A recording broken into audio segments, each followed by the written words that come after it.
Hello, good evening, Samriti. How are you?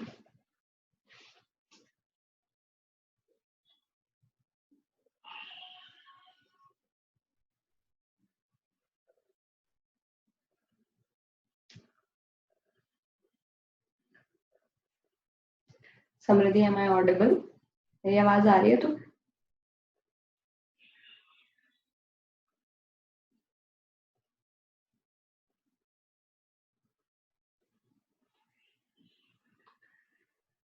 समृद्धि, आपको मेरी आवाज आ रही है?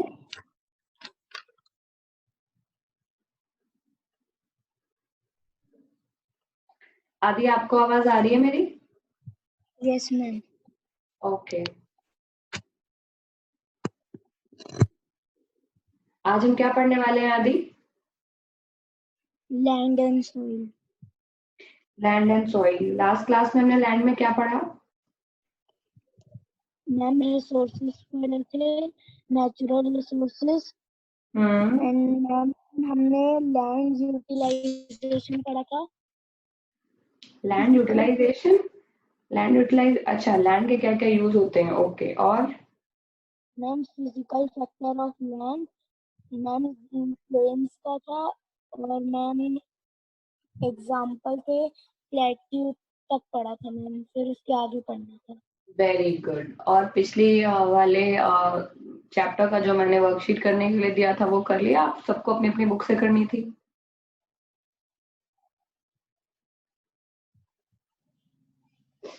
आदि? मैंने एनसीईआरटी के क्वेश्चंस कर लिए। हाँ, आपको सबको अपनी बुक से ही करना है। मेरी वर्कशीट तो अलग होगी, सबको अपनी बुक से ही करना है। मैं कंबाइंड वर्कशीट दूंगी रिसोर्सेज की, उसमें नेचुरल, लैंड, सॉइल, वाटर सब इंक्लूडेड होगा। ठीक है? अभी जो चैप्टर्स पढ़ाए जा रहे हैं सबको अपनी बुक से वो चैप्टर्स करने हैं। मेरी वर्कशीट कंबाइंड वर्कशीट होगी एनसीईआरटीज और बाकी बुक्स की, इसलिए वो अभी नहीं दी जा रही है। ओके, ठीक है। तो समृद्धि, आपने एनसीईआरटी के आपका अपना वर्कशीट आपने कर लिया, क्लास वाला जो आपकी बुक चलती है उसका वर्कशीट कर लिया? Yes ma'am. आदि, आपने कर लिया? Hello ma'am. हाँ बेटा, आपने वर्कशीट कर लिया नेचुरल रिसोर्सेज वाला? यस मैम, मैंने बुक में कर लिया। बुक में कर लिया। उसके जो शॉर्ट टाइप क्वेश्चन आंसर्स हैं, अभी टाइम है इस वीक कंप्लीट कर लेना उसको कॉपी में भी। ठीक है? Okay ma'am. ओके। शाश्वत, आपकी हो गई जो लास्ट चैप्टर पढ़ाया उसकी वर्कशीट?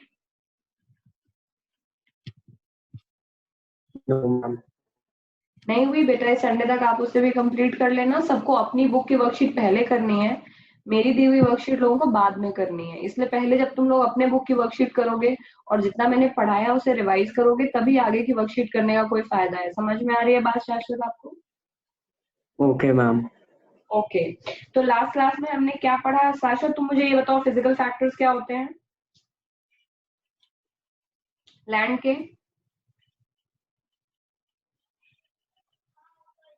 5-6 फिजिकल फैक्टर्स लिखाए थे, उनके नाम क्या हैं?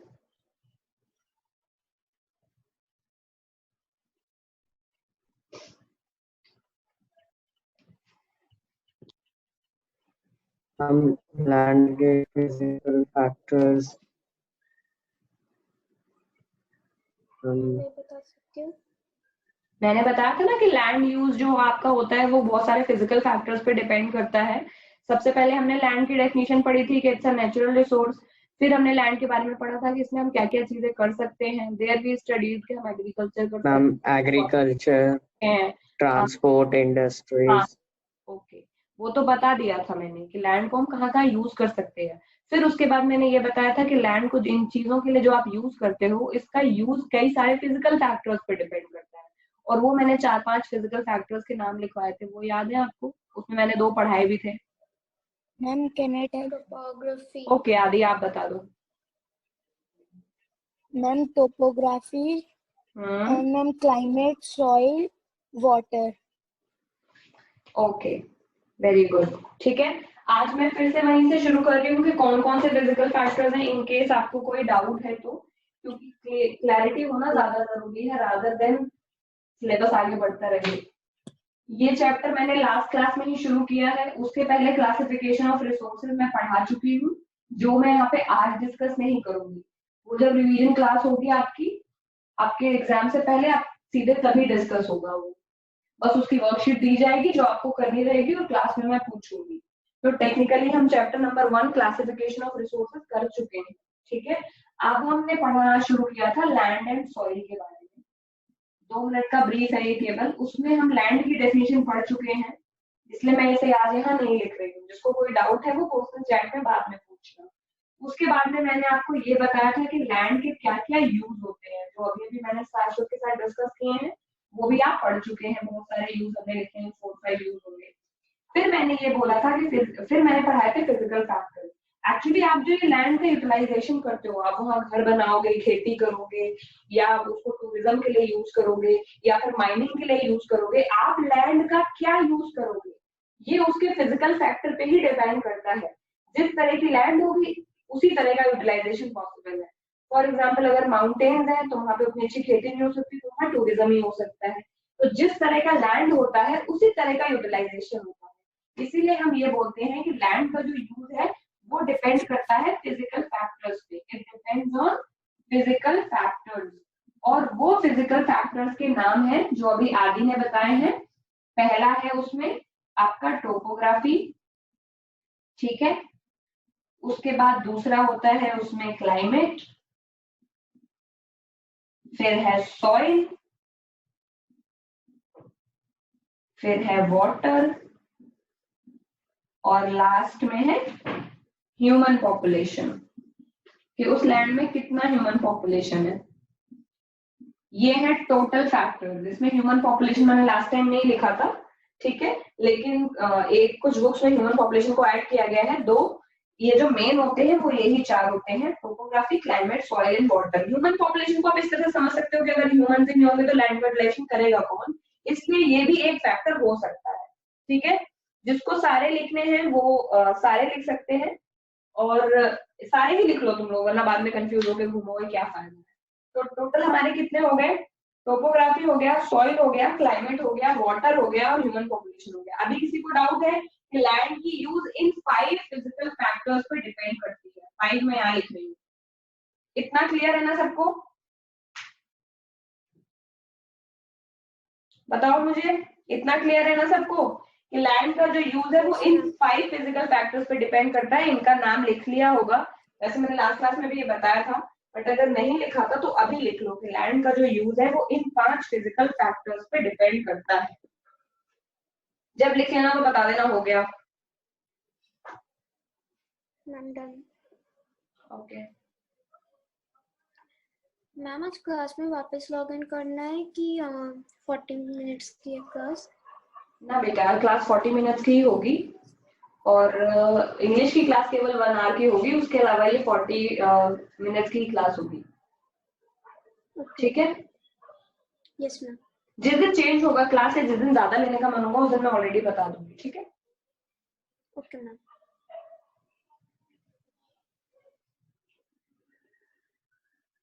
रोज 40 मिनट्स की नहीं होगी, क्योंकि अभी हम स्टार्टिंग में चल रहे हैं सिलेबस के, so I am taking it slow, ताकि तुम लोग आराम आराम से लर्न करो। फिर वंस वी गो फास्ट तब फिर 2 सेशन में क्लास होंगी 1 घंटे की। Okay ma'am.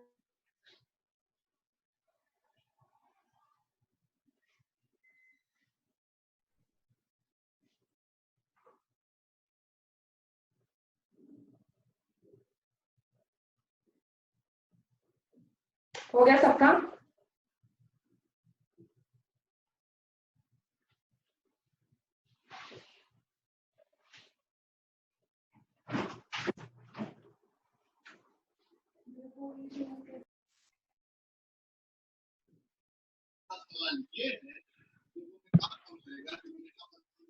Okay, so everyone is back. Yeah, okay. We have Samriddhi and Adi left. Okay. Okay, so where were we talking? We were talking about the land use, और उसमें मैंने ये बोला कि जो land use होता है वो physical factors पे depend करता है। लास्ट क्लास में मैंने ऑलरेडी फिजिकल फैक्टर्स के बारे में बताया था, तो वो फिजिकल फैक्टर्स को सॉल्व वो फिजिकल फैक्टर्स कुछ और नहीं है, they are about the topography, climate, soil, water and human population. Okay, तो ये फिजिकल फैक्टर्स हमने नोट कर लिए होंगे, हो गए हैं ना सबके? Yes. ओके बेटा, Yes, ma'am. ओके ओके, ठीक है। अब इन फिजिकल फैक्टर्स में पहला फैक्टर था टोपोग्राफी, जो भी हमने पढ़ लिया था। इसमें भी हम 2 चीजें पढ़ चुके हैं, यानी ये तो टोटल है 5 फिजिकल फैक्टर, और उसमें जो पहला फिजिकल फैक्टर था वो फिजिकल फैक्टर था टोपोग्राफी। टोपोग्राफी का मतलब होता है दिखने में जगह कैसी है, मतलब पहाड़ है, प्लेन है या फिर प्लेटू है, जिस तरह वो दिखती है, समझ गए? टोपोग्राफी मतलब फिजिकल फीचर, जैसे हमारे फेस के फीचर्स होते हैं, किसी का चौड़ा है, किसी का लंबा है, कोई देखने में मोटा है, उसी तरह टोपोग्राफी का मतलब होता है फिजिकल फीचर। तो टोपोग्राफी में 3 चीजें होती हैं, या तो लैंड प्लेन होगी, यानी कि दिखने में वो एकदम प्लेन होगी, ठीक है, या फिर वो होगी प्लेटू स्टाइल में, यानी थोड़ी उठी हुई होगी, प्लेन से थोड़ी उठी हुई होगी, या फिर वो माउंटेन जैसी होगी देखने में, कि आप उसको देखोगे ये तो एकदम माउंटेन लग रहा है। इसके अलावा किसी और तरह की लैंड किसी ने देखी है जो ना प्लेन दिखती हो, ना प्लेटू दिखती हो, ना माउंटेन दिखती हो? ऐसी कोई चौथे टाइप की लैंड? गेट बंद कर दो।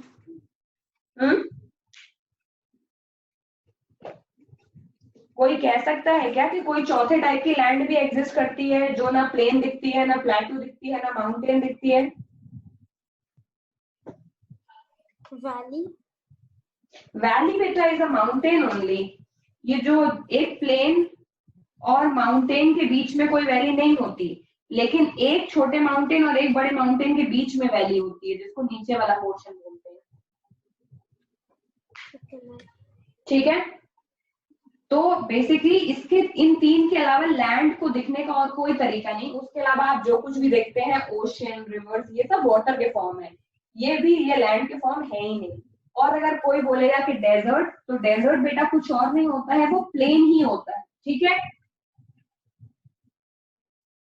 डेजर्ट एक तरह का प्लेन ही होता है, बस फर्क उसमें इतना होता है डेजर्ट में कि डेजर्ट में जो सैंड होती है वो एकदम फर्टाइल नहीं होती है, और प्लेन में सॉइल होती है। इतना ही तो डिफरेंस होता है कि प्लेन में हमारे पास सॉइल होती है और डेजर्ट में हमारे पास क्या होती है? सैंड, है ना?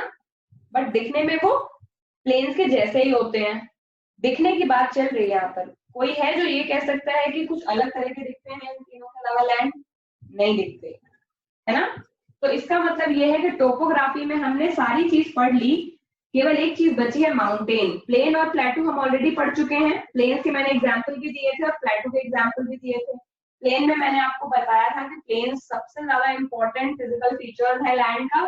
क्यों? क्योंकि ये बहुत ज्यादा फर्टाइल होते हैं, और सिंस ये प्लेन है मतलब फ्लैट सरफेस होती है, तो इसी वजह यहाँ पर घर बनाना बहुत आसान है, ट्रांसपोर्ट कम्युनिकेशन बनाना बहुत आसान है, रोडवेज, रेलवेज, फैक्ट्री और मॉल, एनीथिंग दैट वी सी, वो बहुत आसान होता है प्लेन्स में, और इसीलिए प्लेन्स को सबसे ज्यादा इंपॉर्टेंस दी जाती है। देन फिर मैंने प्लेन में आपको एक एग्जाम्पल भी दिया था कि सबसे अच्छे प्लेन का एग्जाम्पल क्या दिया था मैंने? इंडो गैंगेटिक प्लेन, जो कि इंडिया में होता है, ठीक है? तो आपने बोला था यस मैम। उसके बाद मैंने आपको मिसिसिपी, मिसौरी और अमेजोन बेसिन का वर्ल्ड में एग्जाम्पल दिया था प्लेन में। कोई डाउट है किसी को इसमें? याद आ रहा है ना? फिर मैंने प्लेटूज के बारे में बताया था, और मैंने आपको बताया था कि they are very rich in minerals होते हैं, जितने भी mineral, iron, magnesium, calcium, copper और what else we can say, gold, diamond, और there are lot of minerals, coal, manganese, iron, जो हम प्लेटूज में से ही निकालते हैं। और इसीलिए प्लेटूज की सबसे इंपॉर्टेंट बात ये है सबके लिए, मिनरल्स में बहुत ज्यादा रिच होते हैं। तो जहां पर भी प्लेटूज पाए जाते हैं, जिन भी कंट्रीज में अच्छे प्लेटूज पाए जाते हैं, इसका मतलब है कि उन कंट्रीज के पास में बहुत सारी चीजें हैं। बहुत सारी चीजें किस लिए है? मिनरल्स के फॉर्म में है, जो बहुत तरह की इंडस्ट्रीज में यूज होती हैं। फॉर एग्जाम्पल सिलिकॉन आपका मोबाइल इंडस्ट्री में यूज हो जाता है, उसके अलावा आपका टंगस्टन एंड एल्यूमिनियम आपकी इलेक्ट्रिसिटी वाली इंडस्ट्री में यूज होता है, बल्ब में लगती है, वायर में कॉपर यूज होता है। तो जिनके पास जितने ज्यादा तरह के मिनरल्स हैं, उनके पास उतना ही अच्छा मौका होता है डेवलपमेंट करने का। क्योंकि अगर आपके पास मिनरल्स नहीं होंगे, तो आपको मिनरल्स कहीं ना कहीं से मांगने पड़ेंगे, किसी और कंट्री से आपको खरीदने पड़ेंगे, और फिर वो लोग प्रॉफिट में देंगे तो महंगे में देंगे। इसीलिए मिनरल्स भी बहुत इंपॉर्टेंट है हमारे लिए। और प्लेटूज के बारे में एक और चीज मैंने बताई थी कि ये उठे हुए तो होते हैं जमीन से, पर जो इनका टॉप मोस्ट चीज होती है ये वाला पोर्शन, इट इज फ्लैट, और ये फ्लैट होता है। इस वजह से यहाँ पे बहुत सारे काम आसान हो जाते हैं। यानी ये माउंटेन के जैसे नहीं है कि जहाँ कुछ भी ना किया जा सके। प्लेन तो अल्टीमेटली इजी है, वहां तो कुछ भी बना लो, लेकिन प्लेटूज भी बहुत इजी होते हैं। यहाँ पर भी आप रोड कंस्ट्रक्ट कर सकते हो, पास्चर्स बना सकते हो, इंडस्ट्रीज लगा सकते हो, बिकॉज उनका जो टॉप होता है वो फ्लैट होता है। तो आप इसको इमेजिन कैसे कर सकते हो, जैसे फॉर एग्जाम्पल यहाँ से आप निकलते हो बेटा, दिल्ली में एकदम प्लेन जगह है, हम कार से निकलते चले गए। हमने बहुत बार लोग गए होंगे तो उन्होंने देखा होगा कि जब तब तक हम देहरादून तक जाते हैं तब तक हमें फ्लैट रोड मिलती रहती है। हम कहीं ना कहीं ऐसा लगता तो है कि ऊपर बढ़ रहे हैं, बट हम धीमे धीमे बढ़ रहे होते हैं, और फिर वहां पे एक फ्लैट जगह होती है, वहां पे पूरा टाउन बसा होता है। उसको प्लेटू का एग्जाम्पल मानो। माउंटेन की पीक जब दिखाई देगी उसे ही माउंटेन कहा जा सकता है, कि जहाँ पे आपको पीक दिख रही है और उसके ऊपर आप कुछ नहीं कर सकते हैं क्लाइंबिंग या ट्रैकिंग के अलावा। अदरवाइज तो बहुत सारी जगह होती है जिनको प्लेटूज के फॉर्म में कन्वर्ट भी कर दिया जाता है और वहां पर सिटीज को बसा दिया जाता है। तो ऐसा नहीं है कि ये कोई हाइपोथेटिकल सिनेरियो है कि माउंटेन पे चढ़ेंगे फिर उसका जो टॉप होगा वो फ्लैट होगा, और ऐसा तो कभी होता नहीं होगा। ऐसा होता है क्योंकि बहुत जगहों पर जमीन से थोड़ा ऊंचा होना उसको प्लेटू मान लिया जाता है, लेकिन थोड़ा ऊंचे होने पर बहुत लंबी जगह होती है जो कि फ्लैट होती है, तो वहां पर भी सिटीज बसती हैं। बैंगलोर भी आप देख सकते हो प्लेटू के ऊपर बसा हुआ है। हमारा पूरा झारखंड जो स्टेट है वो पूरा हमारा प्लेटू के ऊपर बसा हुआ है। आप लोगों ने एक सिटी का नाम सुना होगा जमशेदपुर, ये भिलाई, ये सारे ऑलमोस्ट प्लेटूज के ऊपर ही बसे हुए हैं।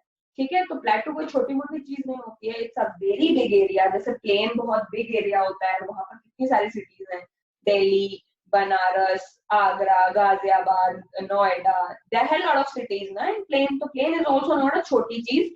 वैसे ही प्लेटूज भी बहुत बड़े होते हैं, यहाँ पर पूरे पूरे स्टेट बस सकते हैं। ठीक है, अभी इतनी बात समझ में आई?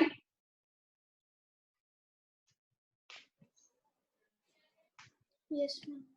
आगे चलने वाले हैं हम माउंटेन, आगे चलने वाले हैं माउंटेन की तरफ। प्लेटूज और प्लेन के एग्जांपल्स ऑलरेडी आप ले चुके हैं, इसलिए अब मैं उनको दोबारा नहीं करा रही हूँ।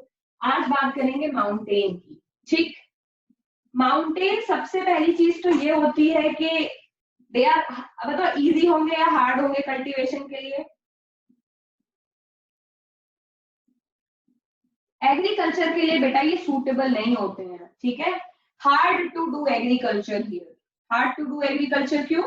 क्योंकि इनकी ऐसी सी कोनिकल सी पीक होती है, कहाँ पर आप फ्लो चलाओगे, कहाँ पर ऐसे कैसे खड़े होंगे, ऐसे में तो खड़े रहना ही कितना मुश्किल है। तो यहाँ पर डिफिकल्ट होती है एग्रीकल्चर करना। जो हम मोस्टली एग्रीकल्चर यहाँ पर करते हैं वो कौन सी करते हैं? Terrace cultivation. ठीक है ना, टेरेस कल्टीवेशन क्या होती है?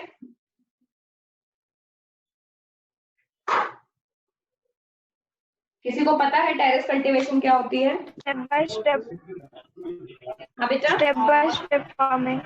Yes, it's like step by step farming. Step by step, जैसे ये है आपका पूरा माउंटेन, फिर आपने इसको कैसे कन्वर्ट कर दिया? ऐसे ऐसे में सीढ़ी चलते जाओ, सीढ़ी चढ़ते जाओ, एक एक सीढ़ी पे छोटा छोटा छोटा खेत होगा और आराम से, ताकि स्लोप को आपने काट दिया। तो अगर ऐसा है आपका माउंटेन वाला, ये पूरा उसका स्लोप है ये वाला, तो इसमें छोटे छोटे कट लगा करके सीढ़ी बना देते हैं और फिर वो करते चले जाते हैं। ये भी डिफिकल्ट काम है, again this is also difficult, लेकिन फिर भी कोई तो तरीका निकालना होगा। तो हम माउंटेन को ये कह सकते हैं कि यहाँ पे एग्रीकल्चर प्राइमरी एक्टिविटी नहीं हो सकती। ये नहीं हो सकता है कि एग्रीकल्चर होगी ही नहीं, करने को तो कुछ भी कर लेंगे। चांद तक सड़क बनाने की सोच रहे टेस्ला, समझ रहे हो? तो करने को तो खेती कर लेंगे, लेकिन प्रॉब्लम ये है कि यहाँ पे इतनी इजी नहीं है करना। तो सबसे इजी काम क्या होता है माउंटेन का, मुझे बताओ जरा, कोई बताएगा? सबसे इजी काम है माउंटेन का हिल स्टेशन बन जाना। वहां पे इतनी नेचुरल ब्यूटी होती है, इतनी सीनिक ब्यूटी होती है कि लोग मोस्टली वहां पे क्या बनते हैं? हिल स्टेशन बनते हैं। They are best known for hill station. इसमें कोई डाउट है किसी को कि माउंटेन वाली जगह में मोस्टली लोगों का काम क्या होता है? कि टूरिस्ट आते हैं और टूर गाइड उनको ले जाते हैं जगह पर घुमाने के लिए कि ये वाली पीक पर चलेंगे तो वहां से अच्छा व्यू आएगा, वो वाली पीक पर चलेंगे तो वहां से अच्छा व्यू आएगा। इसलिए मोस्टली माउंटेन वाले इलाके में प्राइमरी एक्टिविटी जो लोग करते हैं खाना खाने के लिए या पैसे कमाने के लिए वो होता है टूरिज्म। और क्योंकि वहां पर अच्छे व्यूज होते हैं तो सारे लोग घूमने के लिए जाते हैं। इस बात में किसी को डाउट है? No ma'am. ठीक है। दूसरी बात ये है कि ये अच्छा, कोई मुझे ये बताएगा कि ह्यूमन सेटलमेंट के लिए, लोगों के रहने के लिए क्या ये सबसे अच्छी जगह है? नहीं है ना। तो ये 2 पॉइंट तो लिख लिए। अब तीसरा हम इसके बाद क्या, ये दोनों पॉइंट नोट कर लिया ना सबने? No ma'am. जल्दी करो 1 मिनट में। पहला पॉइंट नोट करो, hard to do agriculture, mostly terrace cultivation करते हैं यहाँ पे। और यहाँ पे आगे सो लगा लो क्योंकि तुम लोगों का कोई भरोसा नहीं क्या लिखो और क्या समझो। तो पहला पॉइंट है hard to do agriculture, so mostly terrace cultivation. अगला है scenic beauty, best known for hill station. ठीक है, मैंने शॉर्ट में लिखा है, थोड़ा डिस्क्राइब करके लिखना पहले और दूसरे पॉइंट को। पहले पॉइंट में आपको लिखना है it is hard to do agriculture, so mostly terrace cultivation is done. ठीक है।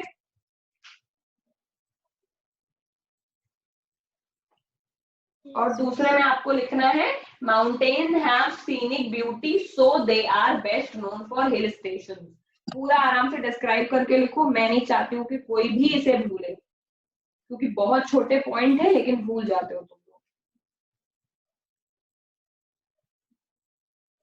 जब ये दोनों हो जाएंगे तो मुझे बताना डन, तो मैं आगे चलूं। डन। ठीक है। अच्छा, बीच में पावर कट आज हुआ था तो आपको रिज्वाइन करना है। ओके, टाइम वहां वेस्ट हो गया पूरा, so we have to rejoin after 8:45। तीसरा पॉइंट इसमें ये है, तुम लोग ऐसे हमेशा कैसे रोते रोते रिप्लाई करते हो क्या? कभी खुश नहीं रहते हो क्या? जब भी तुम लोगों से कोई सवाल पूछो यहाँ पर ऐसा लगता है जैसे कि पता नहीं क्या कौन सा पहाड़ टूट गया है। घर में हो, मम्मा अच्छी अच्छी डिश बना रही होंगी, स्कूल ड्रेस पहन के स्कूल जाना भी नहीं पड़ रहा है, गर्मी भी नहीं झेलनी पड़ रही, इतना अच्छा मौसम हो रहा है, क्या क्या दिक्कतें हैं आदि और समृद्धि शाश्वत तुम लोगों की जिंदगी में। ऐसा रोन तो रिप्लाई क्यों आता है? मान लिया मैंने कि एसएसटी बोरिंग होती है, लेकिन इतनी बोरिंग मुझे नींद आ जाती तुम लोगों के रिप्लाई सुनते सुनते कभी कभी, पता है तुम लोगों को।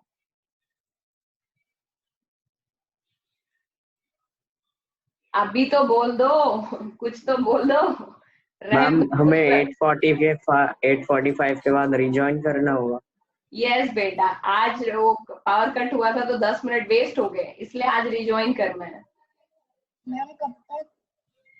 कब तक? अब ये तो पढ़ाने वाले पे डिपेंड करेगा। जब तक पढ़ोगे तुम लोग, जब तक मेरे को याद आता रहेगा तब तक मैं पढ़ाती रहूंगी, जब भूल जाऊंगी तब बंद कर दूंगी। It was a joke. 9:15 तक। शाश्वत तुमने कुछ बताया नहीं, तुमने पहली बार आईएलसी ज्वाइन किया है या तुम 6 में भी यही पढ़ते थे?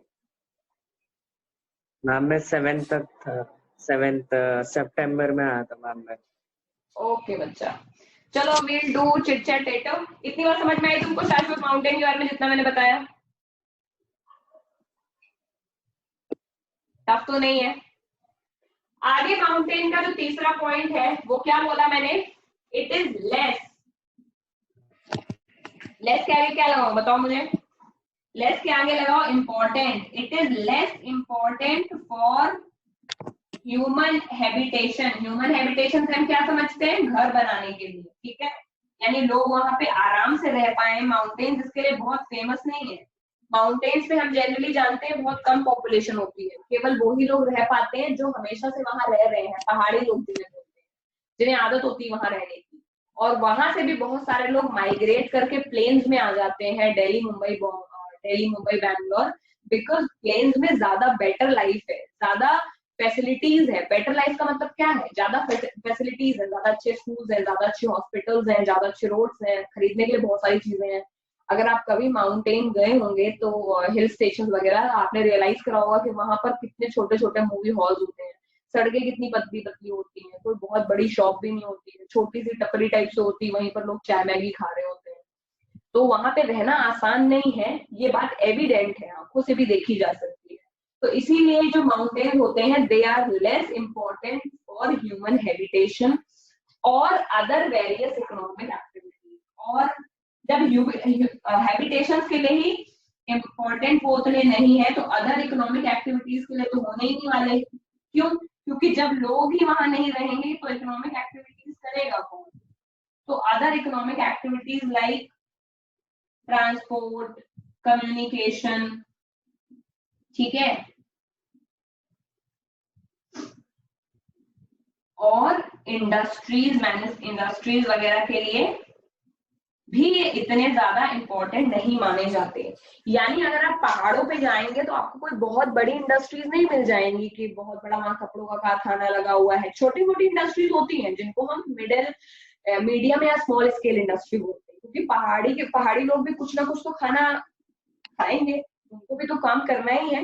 बट मोस्टली हम वहां देखेंगे कि वहां पे एप्पल ऑर्चर्ड्स होते हैं जहाँ पे लोगों के फलों के बागान होते हैं, मतलब वहाँ फल उगते हैं। मोस्टली जैसे जितनी जगह मैं गई हूँ, Shimla, Manali, I have seen everywhere कि वहाँ पे जितने लोग होते हैं वहाँ पे मोस्टली सब लोग एप्पल ऑर्चर्ड्स खोल रखे होते हैं। सबका घर होता है और घर के बगल में इतना बड़ा खेत होता है और उस खेत में सेब के पेड़ लगे होते हैं और उन सेब को सीजन आने पर लोग तोड़ते हैं और नीचे प्लेन्स में मंडी पे बेचते हैं। तो उनको उसी में फायदा होता है, क्योंकि जब प्लेन्स पे आते हैं वो सेब तो बहुत महंगे होते हैं।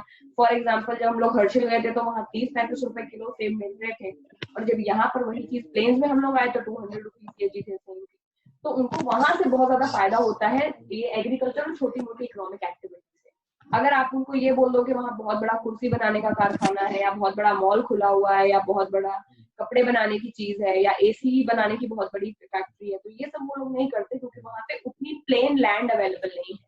क्योंकि प्लेन लैंड हमको चाहिए, बहुत सारे वर्कर जहाँ काम करें, बहुत सारी मशीन जहाँ इंस्टॉल हो सके, और इन सारी चीजों को लगाने के लिए हमको काफी प्लेन जमीन चाहिए होती है। और माउंटेन इलाकों में इतनी प्लेन सरफेस हमको नहीं मिलती। प्लेट्यूज में तो मिल जाएगी क्योंकि वो थोड़े फ्लैट होते हैं, लेकिन माउंटेन्स में नहीं मिल पाती है, इसीलिए ये लेस इंपॉर्टेंट होती है। और एक और चीज है, माउंटेन थोड़े एटमॉस्फेयर में ऊपर जाके होते हैं, तो वहां पर कोई भी ऐसी चीज करना जिससे एटमॉस्फेयर पोल्यूट हो जाए ये स्ट्रिक्टली प्रोहिबिटेड होता है। इसलिए आप हिल स्टेशन वगैरह में भी जाते होंगे तो वहां पे पॉलिथीन वगैरह फेंकना एकदम मना होता है। और वो एरिया, क्योंकि प्लेन्स में इनको साफ करना इजी है, बट माउंटेन्स वगैरह में वैली में नीचे कूड़ा इकट्ठा हो जाता है, तो it's very tough for people to remove that garbage. लेकिन यहाँ पर हमारे लिए इजी होता है प्लेन्स में, बिकॉज ट्रांसपोर्टेशन एंड कम्युनिकेशन बहुत अच्छा है। तो आपने आज कूड़ा निकाला, कल सुबह कूड़े वाली गाड़ी आएगी, सुबह 6 बजे सबसे कूड़ा ले जाएगी। लेकिन वहां पर इतना ट्रांसपोर्ट कम्युनिकेशन अच्छा नहीं है, तो वहां पर अगर आप कूड़ा फैलाओगे तो वो वैलीज में बहुत लंबे टाइम तक इकट्ठा रहेगा, एनवायरमेंट को पोल्यूट करेगा और अल्टीमेटली बीमारी का कारण बनेगा। तो वहां पे ज्यादा पोल्यूशन ना हो, और बहुत सारे माउंटेन्स में सोर्सेज हैं रिवर के, तो रिवर के अभी हम लोग प्लेन्स में रिवर को पोल्यूट करते हैं तो वो अल्टीमेटली जाकर के बे ऑफ बंगाल में या कहीं और गिर जाती है, तो कम नुकसान होता है। नुकसान अभी भी होता है, प्लेन्स में भी कितने लोग देखे, दिल्ली में यमुना कितनी पॉल्यूटेड है, लेकिन जो सोर्स होता है गंगोत्री यमुनोत्री वगैरह, वो सोर्स है। अगर एक बार सोर्स पॉल्यूट हो गया तो फिर प्लेन्स में पॉल्यूटेड पानी ही आएगा। फॉर एग्जाम्पल अगर गंगोत्री जाकर के तो वहां पे कोई केमिकल की फैक्ट्री लगा दो गंगोत्री ग्लेशियर के बगल में, और वहां से केमिकल उस नदी में आता जाए और पूरी नदी पोल्यूट हो जाए, और फिर यमुना नदी के जहाँ आएगा या गंगा पोल्यूट हो जाएगी तो कानपुर में जाएगी या कहीं भी जाएगा, तो वहां पे गंदा पानी ही आएगा, लोग उसको एकदम कंज्यूम नहीं कर पाएंगे। और इतना तो तुम लोगों को पता ही होगा कि हमारे इंडिया में आज भी बहुत सारी ऐसी पॉपुलेशन है जिसके घरों में नदियों से ही पानी आता है पीने के लिए। आप लोग एक एफ्लुएंट क्लास को बिलोंग करते हैं, सबके फादर मदर अच्छी जगह जॉब कर रहे हैं, इसलिए सबके घर में आरओ फिल्टर लगा हुआ है। बहुत जगहों पर लोग ग्राउंड वाटर ही पीते हैं, और अगर वाटर का सोर्स ही पोल्यूट हो जाएगा तो वही पानी अल्टीमेटली नीचे जाकर के ग्राउंड वाटर में कन्वर्ट होता है, तो फिर बहुत दिक्कत होती है। तो सोर्सेज पोल्यूट ना हो, इसीलिए भी माउंटेन या हिल स्टेशन में बहुत ज्यादा इकोनॉमिक एक्टिविटीज अलाउड भी नहीं होती है। अगर कोई करना भी चाहे तो भी it won't be allowed from the government side. इतनी बात समझ आ गई सबको? अगर किसी को Yes, ये ma'am. नहीं पता है कि मेजर माउंटेन्स कौन से हैं वर्ल्ड में, स्पेशली इंडिया में, तो उसको हम पटक पटक के मारेंगे। नाम बताओ फटाफट, मेजर माउंटेन्स इन इंडिया। ये लिख लिया ना सबने? नो मैम लिख रहा हूँ। 1 मिनट का टाइम है, फटाफट इसे लिखो, ठीक है? और उसके बाद मुझे जवाब दो मेजर माउंटेन्स क्या है इंडिया में।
Ma'am done.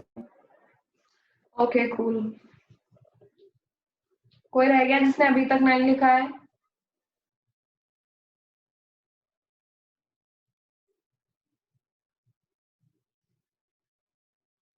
ओके अब बताओ मुझे, तुम बताओ समृद्धि, माउंटेन्स के एग्जांपल्स इन इंडिया।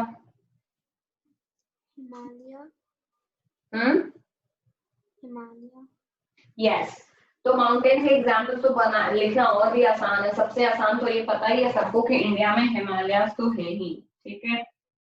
तो एग्जांपल्स लिखने हैं माउंटेन्स में इंडिया में हिमालयास के अलावा और कुछ पता है आपको?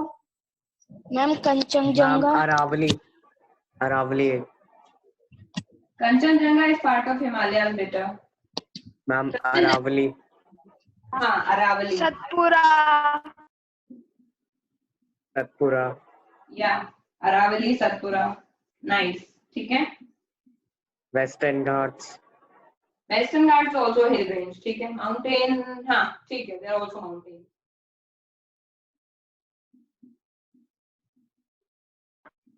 Karakoram range. Karakoram is a part of Himalayas. Himalayas किसी को पता है कितने पार्ट में है इंडिया में? हिमालय किसी एक माउंटेन का नाम नहीं है। Ma'am Himalaya is more like chains of mountain. उसमें एक माउंटेन का नाम, हिमालय के 3 पार्ट्स है। हाँ वेरी गुड, ठीक है। लेकिन जो भी ये सोच रहा है कि हिमालय एक माउंटेन है, और जिसने भी नाम बताया है, जैसे तुम लोग K2 बता रहे हो, कंचनजंगा बता रहे हो, और धौलागिरी, और ये सारे एक माउंटेन है, एक रेंजेस के नेम है। हिमालय पूरा कॉमन टर्म है इंडिया में। फॉर एग्जाम्पल मैं 1 मिनट में, ये लिख लिया ना तुमने एग्जाम्पल? एग्जाम्पल सब आराम से लिख लोगे, इसलिए मैं से हटा रही हूँ। हिमालय, अरावली, सतपुरा और वेस्टर्न घाट्स आदि लिख लिया ना आपने ये?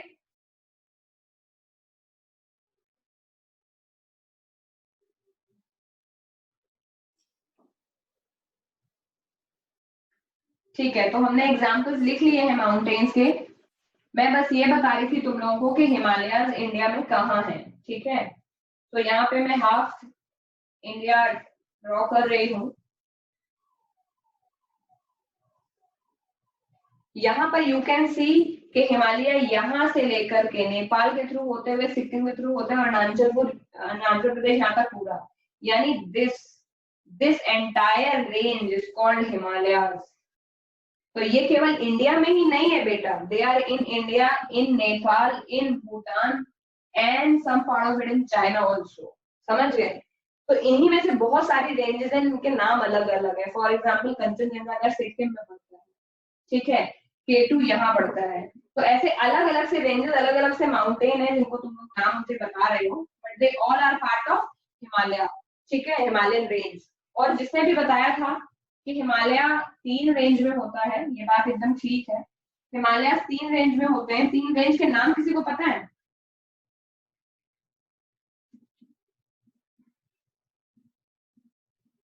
मैंने एक एग्जांपल दिया है माउंटेन रेंजेस का, हिमालय। मैं बता रही हूँ 3 types of Himalayas, ma'am Himachal, Shivalik. Good. पहला नाम है हिमाद्री, दूसरा नाम है हिमाचल और तीसरा है शिवालिक। ठीक है, इनके इंग्लिश में भी नेम है। क्या नाम है पहले का? आउटर, हिमाचल को आउटर हिमालयाज भी बोलते हैं, हिमाद्री को आउटर हिमालयाज भी बोलते हैं। फिर है मिडिल हिमालयाज जिसका नाम है हिमाचल, और फिर है लोअर हिमालयाज जिनका नाम है शिवालिक। इनके नाम से लास्ट वाला कौन सा है? शिवालिक, फिर से लिख दूं। अब इनके नाम से ही पता चल रहा होगा तुम लोगों को कि जो सबसे ऊपर है वो है आउटर हिमालय। ठीक है, यानी आउटर हिमालय कुछ ऐसे पड़ता है इंडिया में, ठीक। उसके नीचे पड़ता है मिडिल हिमालय ऐसे, और सबसे नीचे वाले पार्ट में आता है शिवालिक। मैं मैप भी बताऊंगी, एक बार प्रैक्टिस कराऊंगी तो, बट ये समझ लो कि सबसे ऊपर ओ लिखा है, ये है आउटर, बीच वाला है मिडिल हिमालय, और उसमें सबसे नीचे वाला है लोअर हिमालय। ठीक है, ये तो ये इनके पार्ट है कि इनकी लोकेशन कहाँ लाई करती है, और इनके एक्चुअल नेम हिंदी लैंग्वेज में है हिमाद्री, हिमाचल और शिवालिक। तो जहां आप एग्जाम्पल लिख रहे हो माउंटेन का, वहीं पर ही एग्जाम्पल में हिमालय के नीचे ही इसको फटाक से लिख लो, हिमालय के कितने पार्ट है। इसका जनरल बेसिक नॉलेज पता होनी चाहिए सबको। जब हो जाए तो मुझे बताना।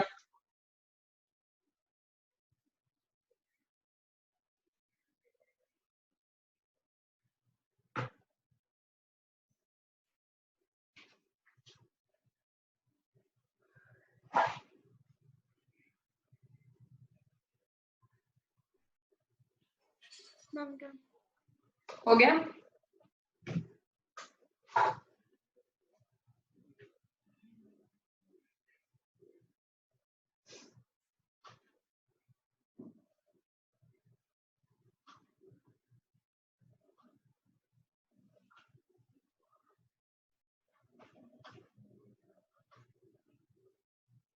आपके बुक में नाम लिखने को आएगा ना, तो आपको यही लिखना है, मतलब अब आपके पेपर में अगर नाम लिखने को आएगा तो आपको यही 3 नाम लिखने हैं, हिमाद्री, हिमाचल और शिवालिक।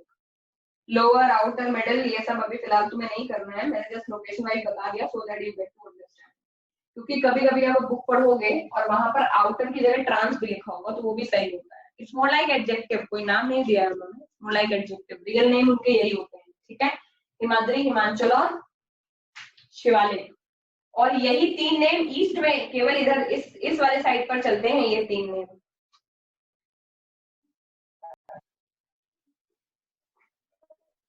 जो मैं ये आपको ट्रांस या आउटर, ये मिडिल या फिर लोअर हिमालय की बात कर रही हूँ, इसमें हिमाद्री, हिमाचल और शिवालिक। ये है हिमाद्री, ठीक है, ये है हिमाचल, ये है Shivalik.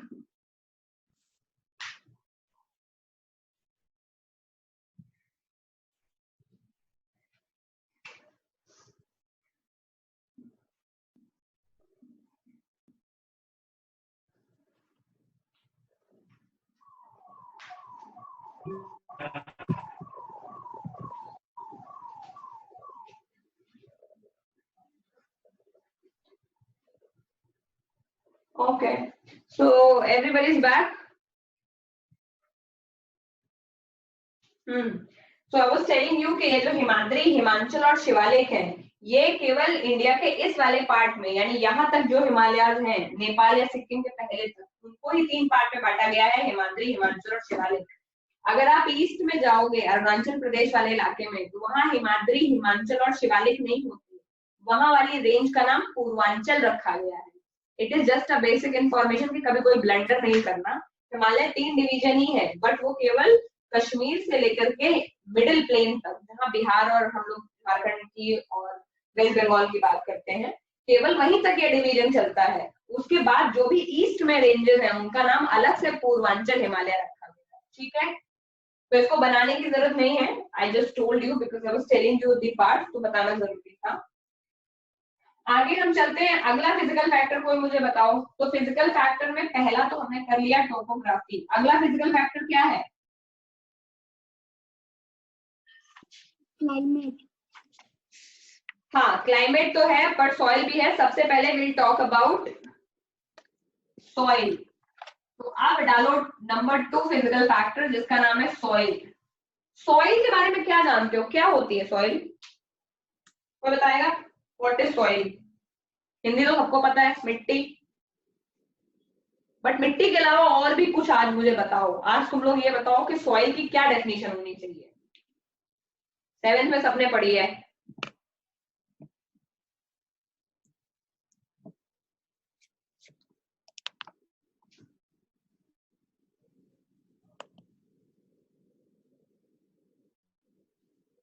Come on, tell me, Adi, what do you understand by soil?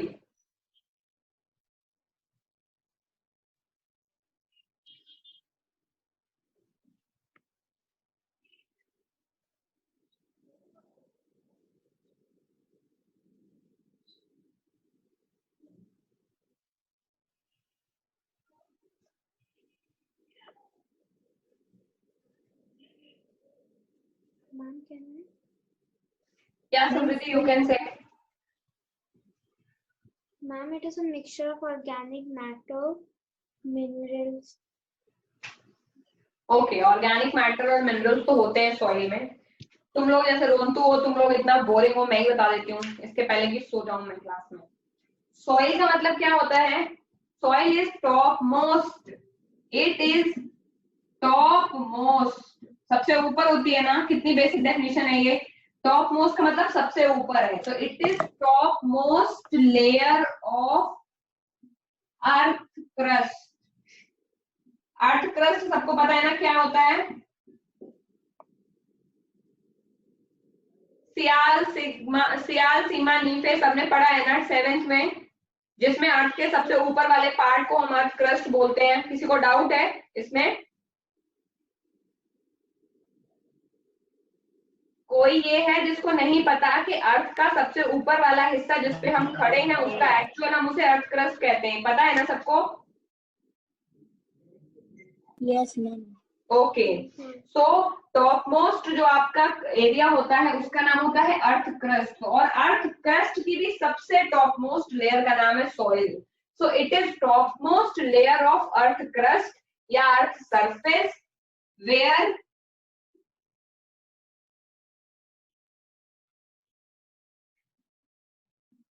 minerals, organic matter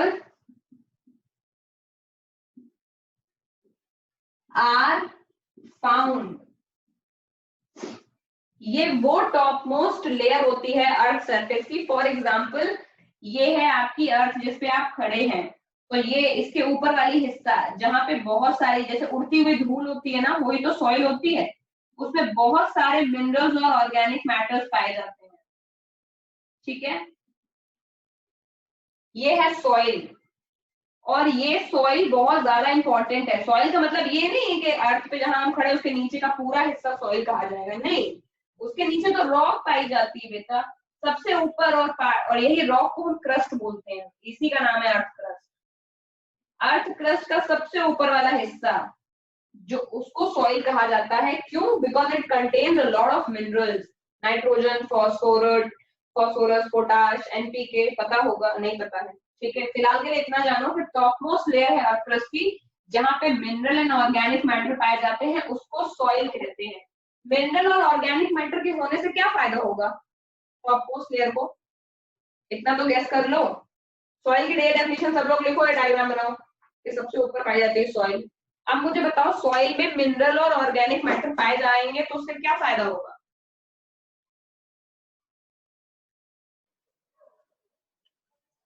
Crops grow करें। Soil is more fertile. Okay, very good. जब आपको टॉप मोस्ट लेयर पे मिनरल और ऑर्गेनिक मैटर मिलेंगे, इसका एक मतलब है कि सॉइल क्या हो जाएगी? बहुत फर्टाइल हो जाएगी, क्योंकि मिनरल और ऑर्गेनिक मैटर होने के चक्कर में प्लांट्स बहुत अच्छे से ग्रो कर पाएंगे, क्योंकि प्लांट्स को ग्रो करने के लिए मिनरल और ऑर्गेनिक मैटर ही तो चाहिए। तो अगर सॉइल में मिनरल्स और ऑर्गेनिक मैटर अच्छे से हैं, इसका मतलब ये है कि प्लांट्स अच्छे से ग्रो कर पाएंगे, और प्लांट्स अगर अच्छे से ग्रो कर पाएंगे, बस सिंपल चमकना चाहिए दिमाग में कि यानी खेती बहुत आसान हो जाएगी ऐसी जगह पे जहाँ पे सॉइल बहुत फर्टाइल है। अब मुझे ये बताओ कि सबसे ज्यादा सॉइल फर्टाइल होती कहाँ है?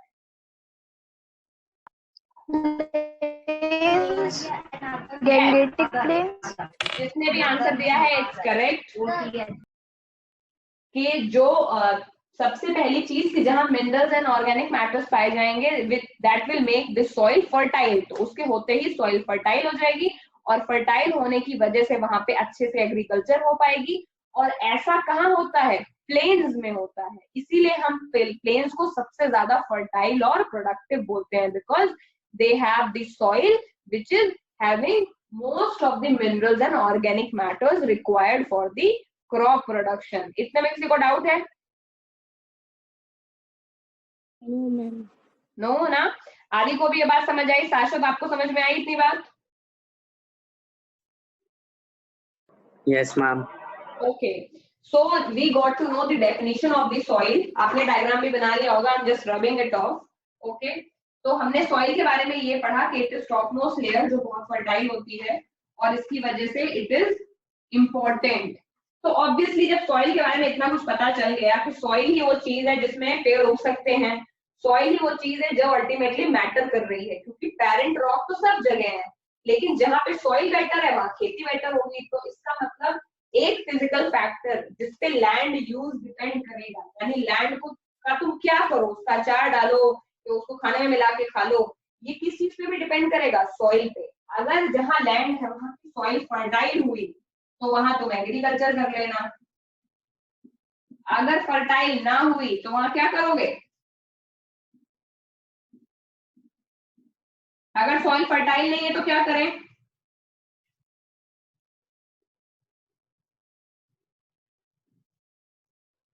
मैन्योर वगैरह डाल दे सब फर्टाइल हो जाए। दो तरीके हैं। अगर फर्टाइल नहीं है तो पहले ये देखना चाहिए कि क्या ये फर्टाइल बनाई जा सकती है या हो, अगर फर्टाइल नहीं है तो वो फैलो हो सकती है। फैलो का मतलब क्या होता है? एक ऐसी लैंड जो फिलहाल फर्टाइल नहीं है लेकिन उस पे अगर तुम कुछ एडिशन कर दो तो वो फर्टाइल हो सकती है। ठीक है, तो फैलो लैंड उस तरह की लैंड होती है जिसको थोड़ा टाइम चाहिए होता है फर्टाइल होने के लिए। ठीक है, बहुत लॉजिकल चीज समझा रही हूँ मैं। मैंने ये बताया है कि लैंड को यूटिलाइजेशन करने के 5 फैक्टर है। पहला फैक्टर पढ़ लिया टोपोग्राफी, तो टोपोग्राफी में 3 चीज पढ़ ली, प्लेन, प्लेटू और माउंटेन, और ये देखा कि अगर प्लेन होगा तो वहां घर बना लेंगे, इंडस्ट्री लगा लेंगे, अगर प्लेटू हुआ तो वहां मिनरल खोद करके इंडस्ट्री लगा लेंगे, और अगर प्लेन प्लेटू ना होकर के माउंटेन हमको मिल गए तो वहां पर हम लोग चुपचाप टूरिस्ट स्पॉट बना लेंगे और लोगों को टूरिज्म के लिए बुला लेंगे। ठीक है, ये तो लैंड के बेसिस पे हम वो टोपोग्राफी के बेसिस पे देख लिया कि यूज क्या करेंगे लैंड का। अब हमारे सॉइल पे फिर हमने बोला कि अगर सॉइल हमको मिल गई तो पहले हम तो ये देखेंगे कि सॉइल होती क्या है, फिर पता चला कि सॉइल तो वो चीज है जिसमें फर्टिलिटी होती है और प्रोडक्शन के लिए बहुत जरूरी है। तो उस केस में हम क्या करेंगे? उस केस में हमको ये देखना पड़ेगा कि सॉइल कैसी है लैंड की। अगर लैंड की सॉइल हमको फर्टाइल मिल गई यानी उतने सारे मिनरल्स जो क्रॉप के प्रोडक्शन के लिए जरूरी है अगर वो हमको लैंड पे मिल गए तो हम उसकी एग्रीकल्चर कर लेंगे फटाफट, जो हम लोग करते हैं गैंगेटिक लैंड में, मोस्टली जगह एग्रीकल्चर करते हैं। और अगर फर्टाइल ना हुई तो फिर तो ये देखना पड़ेगा कि कितने टाइम में उसको फर्टाइल बनाया जा सकता है। तो हो सकता है कि वो फैलो हो। ठीक है, अगर लैंड फर्टाइल नहीं है तो मतलब हो सकता है कि फिलहाल उसमें मिनरल्स ना हो और कुछ अगर हम लोग टाइम दे दें उसको, थोड़े टाइम तक पड़े रहने दें ऐसे ही, या फिर उसमें कुछ फर्टिलाइजर वगैरह मिला दे तो क्या पता कि वो फैलो से फर्टाइल हो जाए। और अगर फैलो से फर्टाइल होने की कोई पॉसिबिलिटी ना दिखे, फॉर एग्जाम्पल अगर वो वेस्ट लैंड हुई, ऐसी लैंड जो फर्टाइल नहीं है और किसी काम नहीं आ सकती, उसका नाम रखते हैं वेस्ट लैंड। अगर ये वेस्ट लैंड है तो यहाँ तुम बेटा कुछ भी कर सकते हो, यहाँ इंडस्ट्रीज लगा लो, हैबिटेशन घर बना लो, मॉल बना लो, इतने सारे तो काम है लैंड के। तो अगर लैंड वेस्ट लैंड हुई तो तुम उसके बहुत सारे काम कर सकते हो, वहां स्कूल खोले जा सकते हैं, कॉलेज खोले जा सकते हैं, हॉस्पिटल खोले जा सकते हैं, हॉस्पिटल है ना, हॉस्पिटल के अंदर खेती तो होती नहीं है। तो अगर कोई लैंड वेस्ट लैंड भी है तब भी उसके बहुत सारे यूज है, यानी प्लेन होना चाहिए लैंड को, और सॉइल के बेस पे केवल हम एक चीज डिसाइड कर सकते हैं, जो भी अकल में तो उसको समझ में आ गया होगा कि सॉइल को देख करके केवल इतना ही डिसाइड किया जा सकता है कि वो एक्चुअली लैंड खेती के लिए सूटेबल है या नहीं। अगर सॉइल वहां पे सॉइल प्रोफाइल उस लैंड की अच्छी है तो उसको देख करके लोग समझ जाते हैं कि यहाँ खेती करना अच्छा रहेगा क्योंकि यहाँ पे आराम से खेती हो जाएगी। और और जो खराब होती है वहां पे मोस्टली बिल्डर्स जो बिल्डिंग फ्लैट्स ये सब बना लेते हैं, ठीक है। तो ये एक पूरा एक अलग डिबेट है कि क्या कैसे करना चाहिए, लेकिन इतनी बात समझ में आई कि सॉइल के बेसिस पे किस तरह से हम लैंड को यूज कर सकते हैं, समझ आया? Yes ma'am. ओके, तो हमें ये समझ में आया कि अगर फर्टाइल हुई सॉइल तो हम फटाक से एग्रीकल्चर कर लेंगे। सॉइल की डेफिनेशन के नीचे ये देखो, soil can be fertile and not fertile. तुम लोग ऐसे नहीं लिखोगे जैसे मैंने लिखा है, तुम लोगों को लिखना है जो मैं बोल रही हूँ। सॉइल कैन बी फर्टाइल, तुम लोगों ने सॉइल की डेफिनेशन लिखी होगी, अब उसके नीचे वो लिखो जो मैं यहाँ लिख रही हूँ, इतना मैंने समझाने के लिए लिखा था। सॉइल कैन बी फर्टाइल, ठीक है, और दूसरा लिखो नॉन फर्टाइल। फिर उसके नीचे लिखो fertile soil is good for agriculture.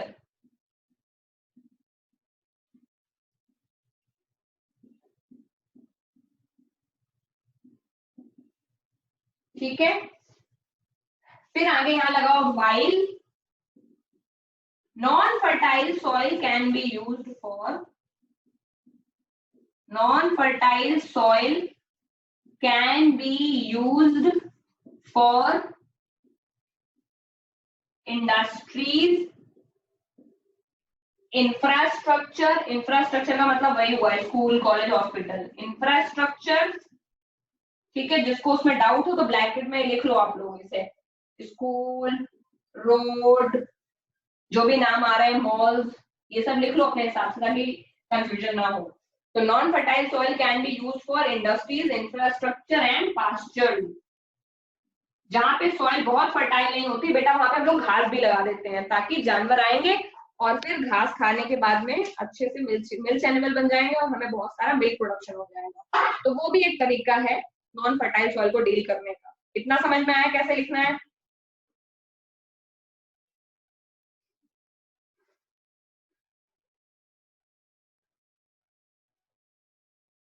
जब हो जाएगा तो मुझे बताना।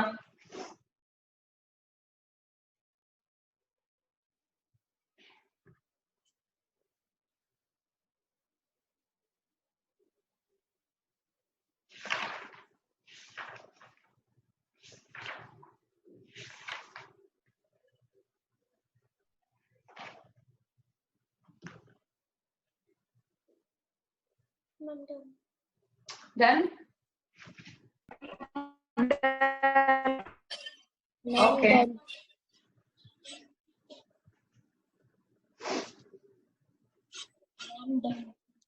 ओके। अगला फिजिकल फैक्टर क्या है?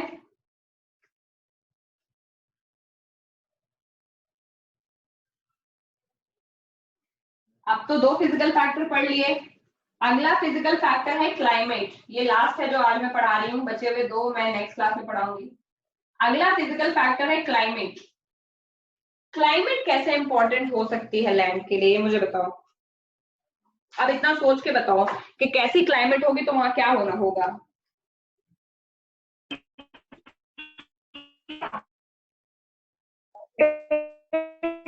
अपना माइक ऑफ कर लो, आपकी आवाज क्लियर नहीं आ रही है।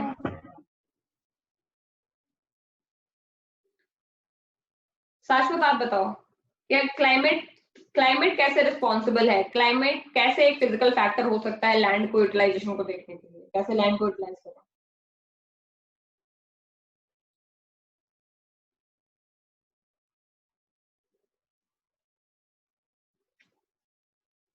Excuse me.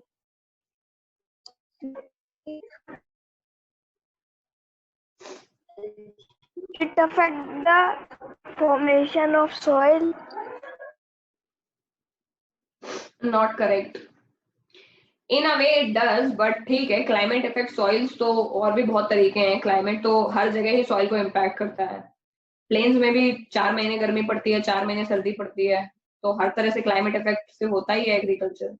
It's a basic feature कि जहाँ क्लाइमेट चेंज होती है वहां पे सॉइल इफेक्ट होती ही होती है। लेकिन उसके अलावा ये बहुत ऑल इंक्लूसिव टर्म बोल दिया तुमने, एक ऐसा टर्म जो कभी गलत हो ही नहीं सकता है। और स्पेसिफिक बताओ कि क्या दिक्कत है कि क्लाइमेट की वजह से कहाँ पे किस तरह की सॉइल पाई जाएगी कि कुछ कर ही नहीं सकेंगे। हम यहाँ पे ये पढ़ने बैठे हैं कि क्लाइमेट की वजह से ऐसा क्या हो जाएगा लैंड को कि उसका यूटिलाइजेशन चेंज हो जाएगा। तो इस तरह से तुम लोगों को याद आ रहा है कि कोई ऐसी जगह जहाँ पे क्लाइमेट बहुत एक्सट्रीम होती है और वहाँ कुछ भी पॉसिबल नहीं हो पाता है, तो वहां उस तरह से बात करेंगे तो हम ये डिसाइड कर सकते हैं कि मैम इस जगह ये क्लाइमेट होती है, देखो यहाँ पे कोई एक्टिविटी नहीं हो पाती है, दूसरी जगह वो क्लाइमेट होती है, वहां कोई एक्टिविटी नहीं हो पाती है। इसका मतलब तो एक ही बात हो सकती है कि क्लाइमेट के हिसाब से लैंड के यूज को चेंज हमें करना ही पड़ेगा। ठीक है, अब बताओ। when extreme temperature, so there is less precipitation and slows down the soil formation. मैंने फिर बोला this is the bookish definition that you are giving and it is a definition which can never go wrong. मैं practical example पूछ रही हूँ, कोई ऐसा example पता है तुम्हें जिससे ये दिखा सको तुम कि क्लाइमेट चेंज हुई तो क्या फर्क पड़ा प्रोडक्शन पे? थोड़ा ब्रेन स्टॉर्मिंग करो तुम लोग और ध्यान दो कहाँ कहाँ गए हो आज तक। कभी किसी ऐसे रीजन के बारे में सुना है जहाँ पे एग्रीकल्चर हो ही नहीं पाती just because they have so much extreme climate? Aadi can you think of something? Samriddhi can you think of something?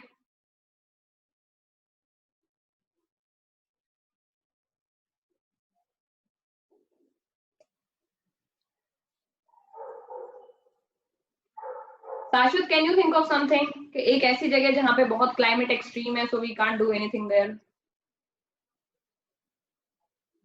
Desserts. Very good. और दूसरा? Let me tell you, desert केवल वहां नहीं होता है जहाँ पे गर्मी पड़ती है, डेजर्ट उस एरिया को भी कहते हैं जहाँ बहुत ठंड पड़ती है। और अगर तुम लोगों को डेजर्ट की डेफिनेशन आज तक नहीं पता, for example Ladakh. Very good, Ladakh is a cold desert. Shashwat has gotten it correct. और एक और एरिया शाश्वत जो तुम लोग भूल गए, like polar areas in world. ठीक है, तो पहली चीज जो मैं तुम्हें यहाँ बताने वाली हूँ वो ये, क्लाइमेट में डेजर्ट का मतलब केवल कोई ये नहीं समझेगा राजस्थान। इंडिया में सबको डेजर्ट का मतलब राजस्थान लगता है, ऐसा कुछ नहीं होता है। डेजर्ट का केवल एक ही मीनिंग होता है, area where precipitation is not happening.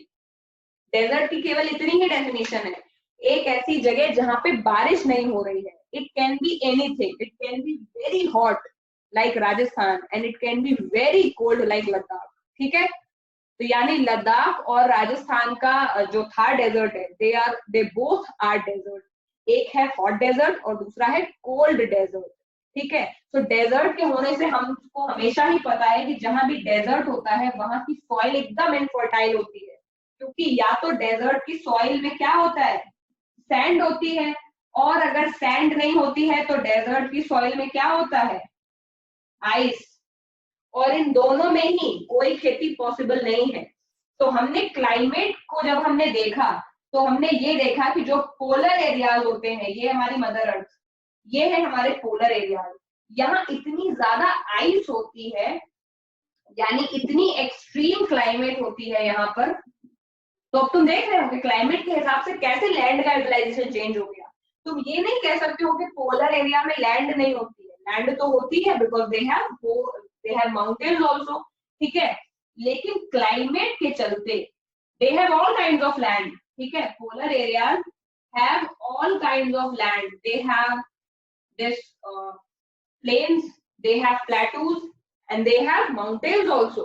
लेकिन since they have this much extreme climate, then you cannot do any utilization of this land. इस land का कोई utilization हो ही नहीं पाता है। So in polar areas it is very difficult for you to do agriculture. आप वो नहीं कर सकते वहां पर, क्योंकि सपोर्ट नहीं करता है, वहां इतनी बर्फ पड़ती है कि शायद पेड़ पौधे मर जाएंगे आपके। ट्रांसपोर्ट एंड कम्युनिकेशन भी बहुत सारा ठप हो जाता है वहां पर। ट्रांसपोर्ट कम्युनिकेशन क्यों ठप हो जाता है, सड़कों पर आइस जमती रहती है, परमानेंट लोग हटाते रहते हैं उनको। ठीक है, तो वो भी बहुत मुश्किल है। और उसके अलावा you think of any economic activities, it is literally difficult in polar area. ठीक है, तो पोलर एरियाज के लोगों का जो लाइफ होता है वो बहुत टफ होता है। दे डू छोटी छोटी ऐसी एक्टिविटीज कि कोई छोटी मोटी मैन्युफैक्चरिंग कर रहे हैं, कोई बास्केट बना रहा है, कोई ये उनके जो पोलर एनिमल्स होते हैं उन पे सर्वाइव कर रहे हैं, कोई हंटिंग पे सर्वाइव कर रहे हैं, या अगर कुछ लगा कुछ है भी उनके पास में तो कुछ थोड़ा 25, 30, 40 किलोमीटर दूर जाकर कोई छोटा टाउन होता है जहां पर थोड़ी बहुत मैन्युफैक्चरिंग चल रही होती है। बाइसिकल्स वगैरह यूज करने पड़ते हैं उनको, क्योंकि वहां पे अगर तुम पेट्रोल वगैरह ये सब यूज करना मना है, क्योंकि सबसे ज्यादा सेंसिटिव जोन होती है वो अर्थ की। इतनी आइस वहां पे होती है कि अगर तुम वहां पे पोल्यूशन फैलाओगे तो पूरी आइस मेल्ट हो जाएगी और पूरी की पूरी पृथ्वी डूब सकती है। तो we are seeing the extreme example in polar areas, जहां पे सब कुछ है, दूर दूर तक तुम्हें प्लेन्स ही दिखाई देंगे, लेकिन सारे प्लेन्स स्नो से कवर होंगे, उसमें तुम कुछ नहीं कर पाओगे। और किसी भी सीजन में 6 महीने दिन रहता है वहां, 6 महीने रात रहती है, तो entire 6 months you will face के नाइट ही चल रही है, फिर एंटायर 6 मंथ्स तुम्हें लगेगा दिन ही चल रहा है। तो here we are seeing the example कि किस तरह से क्लाइमेट की वजह से लैंड का यूटिलाइजेशन पूरा बर्बाद हो जाता है। तो यही तो हम यहाँ पढ़ रहे हैं कि जो हमारे 5 फिजिकल फैक्टर हैं उनके बेसिस पे लैंड का क्या यूटिलाइजेशन हो सकता है। पहले फैक्टर में तुमने ये पढ़ा कि अगर माउंटेन होगा तो वहां पे सीनिक स्पॉट के अलावा ज्यादा कुछ पॉसिबल नहीं है। अगर प्लेटूज होंगे तो फिर माइनिंग वाइनिंग कर लो, ग्रासलैंड बना लो, घर वर बना लो, लेकिन प्लेन सबसे बेस्ट है, वहां सब कुछ बन सकता है। फिर हमने ये देखा कि अगर वहां पर हमारे को सॉइल के हिसाब से कैसे चेंज होगा यूटिलाइजेशन। तुमने बोला अगर मैम फर्टाइल है तब तो ठीक है, तब तो एग्रीकल्चर हो सकती है, और अगर फर्टाइल नहीं है तब तो वहां पे बहुत मुश्किल है, वहां पे आपको ये मैन्युफैक्चरिंग इंडस्ट्रीज वगैरह या स्कूल कॉलेजेस ही खोलने पड़ेंगे। फिर हमने क्लाइमेट पे आए तो हमने देखा कि मैम अगर एक्सट्रीम क्लाइमेट है तब तो बहुत मुश्किल है कि लैंड का कोई यूटिलाइजेशन हो सके। अगर क्लाइमेट अच्छी है, अब ये बताओ अच्छी क्लाइमेट कहाँ होती है? जिसको नहीं पता है तो अर्थ का ये है पोलर रीजन। आप इस डायग्राम को ऐसे ही बना सकते हैं कि क्लाइमेट के बेसिस पे कैसे यूटिलाइजेशन होगा लैंड का। मैं फिर से बता दूं 10 बार, आपको ये सबसे ऊपर हेडिंग यही होनी चाहिए, land use on the basis of physical factor. उसमें आप तीसरा पढ़ रहे हैं क्लाइमेट, और क्लाइमेट में फर्स्ट डायग्राम बनाओ पोलर रीजन। और तुम लोगों की तो कॉपी बहुत बड़ी होगी, I have this limited space here. Polar region के ब्रैकेट में यहाँ लिख लो ये 3 point, extreme climate, agriculture not possible, transport, communication and other activities also minimum. इतना लिख लोगे? जब इतना लिख लोगे उसके बाद मुझे बताना।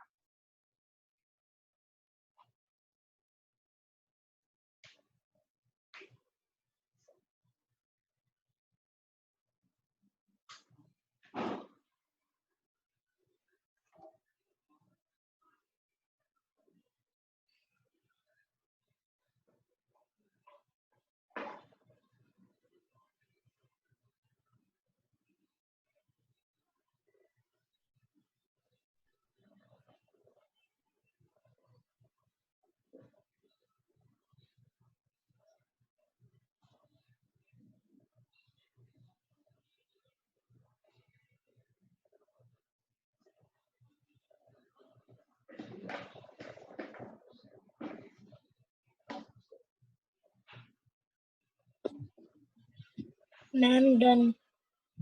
Okay, so everybody is done here. कोई है जिसका नहीं हुआ है अभी तक?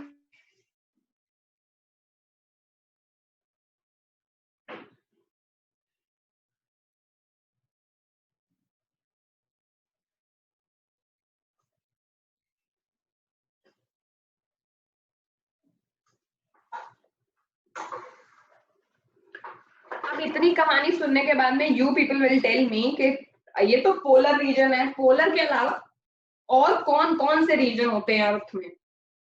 इतना तो 6-7 में पढ़ा ही होगा कि पोलर रीजन के अलावा और कौन कौन से क्लाइमेट रीजन होते हैं अर्थ में। और अब तुम मुझे ये बताओगे कि बाकी क्लाइमेट रीजन में क्या क्या पॉसिबिलिटीज हैं, हम क्या कर सकते हैं आराम से लैंड का। पोलर में तो कुछ नहीं कर सकते, अभी देख लिया, एक जगह पेंगुइन पालने पड़ेंगे और दूसरी जगह पे पोलर बेयर। किसी को ये लगता है कि पेंगुइन्स दोनों पोल्स पे पाए जाते हैं? कोई है यहाँ पे ऐसा?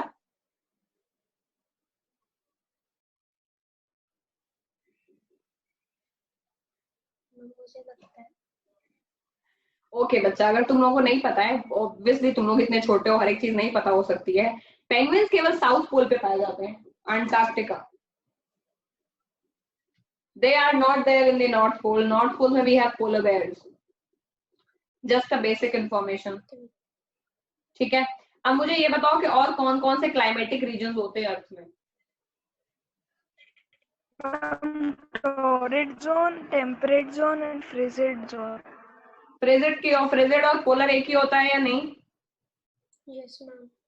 ओके, तो फ्रिजिड और पोलर एक? मैम हाँ, okay, so it's like temperate, torrid and frigid. So this is your torrid zone, बीच वाली, ये वाली है टेम्परेट, और ये है फ्रिजिड या पोलर, एक ही होती है। तो फ्रिजिड जोन के बारे में हमने पढ़ लिया है, और बीच में से हाफ डिवाइड होती है, तो ये नीचे वाली भी टेम्परेट ही होती है। जिसको अभी भी डाउट है उसको फिर बता दूं कि अर्थ में ये है इक्वेटर। इक्वेटर का मतलब जहां से अर्थ को दो पार्ट में डिवाइड कर दिया है। इमेजिन दिस वन एप्पल, ठीक है, उसको बीच में से एकदम मैं काट दूं तो दो एप्पल ऐसे हाफ हाफ हो जाएंगे, वैसा ही ये है यहाँ पे। इक्वेटर का मतलब हाफ में से आप अर्थ कैसी है, अर्थ इज लाइक स्फेरिकल, तो ये है एकदम स्फेयर के जैसा होता है, एक बॉल के जैसा अर्थ है, तो ये है इक्वेटर। यहाँ पर से अगर एक लाइन ड्रॉ कर दो तो ऊपर नीचे एकदम दो हाफ में अर्थ हो जाएगी, दोनों तरफ एक ही जैसी क्लाइमेट होती है। तो इक्वेटर से इतना टाइम इतना इस तरफ ऊपर, और इतना इस तरफ नीचे, और इतना इस तरफ ऊपर, इतना इस तरफ नीचे, इतना इस तरफ ऊपर, इतना इस तरफ नीचे, इतना ऊपर, ऐसे करके ये पूरा बनता है टॉरिड जोन। और फिर यहाँ से यहाँ दोनों तरफ ये वाला पूरा इलाका और ये वाला पूरा इलाका, ये दोनों ही टेम्परेट जोन, कोई डाउट नहीं होना चाहिए, वैसे 6 में पढ़ा होगा तुम लोगों ने। और सेम जैसे दोनों जगह पे एक ही, एकदम मैंने बोला ना मिरर इमेज है, यानी इस वाले हाफ को अगर तुम मिरर के सामने रख दो तो ये वाला पूरा हाफ यहीं ऐसे आ जाता है। It's like mirror image on both side. तो इसी तरह ऊपर एक पोल होता है, नीचे भी एक पोल होता है। अब तो तुम्हें अर्थ का पूरा स्ट्रक्चर आ गया होगा। तो बाकी बची फ्रिजिड जोन की बात हमने कर ली अभी अभी, जिसको मैंने पोलर भी बोला है और बताया है कि पोलर में कितनी बर्फ पड़ती है कि वहां कुछ भी करना मुश्किल है। क्लाइमेट के बेसिस पे अगर हम पोलर रीजन की बात करें तो लैंड का कुछ खास यूज नहीं हो सकता है। अब मुझे ये बताओ कि टेम्परेट और टॉरिड जोन में क्या क्या लैंड के यूज पॉसिबल है। हम कौन से जोन में रह रहे हैं, टॉरिड में रह रहे हैं, टेम्परेट में रह रहे हैं? Temperate. We are living in temperate zone. और ये श्रीलंका वाले कहाँ रह रहे हैं? Temperate. Temperate. Very good, very good. ये जो लाइन मैंने खींची हुई है ये क्या है? अगर ये इक्वेटर है तो ये क्या है?